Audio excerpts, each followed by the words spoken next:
er aan de schoolpoort staan. Zij was blond van haar en was 18 jaar. Ik wou haar vragen om mee uit te gaan. Vond het wel gewaagd, maar kreeg het voor mekaar. En die avond zijn we met elkander uitgegaan. Maar voor ik haar naar huis toe bracht, zei ik heel spontaan: liefste meisje, mijn hart dat klopt voor jou. Liefste meisje, het komt omdat ik van je hou.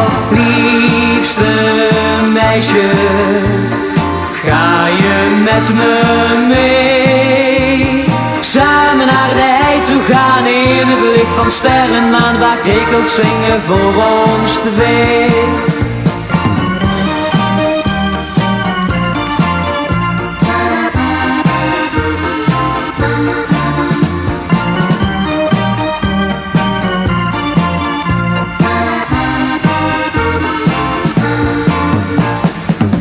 Zijn wij al maanden bij elkaar en zijn de dagen fijn voor ons allebei. Toch denken wij vaak aan die ene nacht die ons toen voor altijd gelukkig samenbracht. Nee, mijn liefste meisje, oh, ik wil je nooit meer kwijt.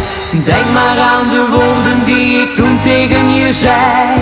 Liefste meisje, mijn hart dat klopt voor jou.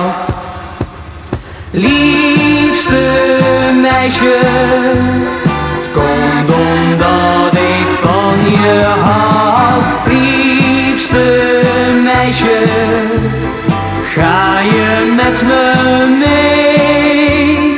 Samen naar de hei toe gaan in het licht van sterrenmaan, waar krekels zingen voor ons twee. Samen naar de hei toe gaan in het licht van sterrenmaan, waar krekels zingen voor ons twee.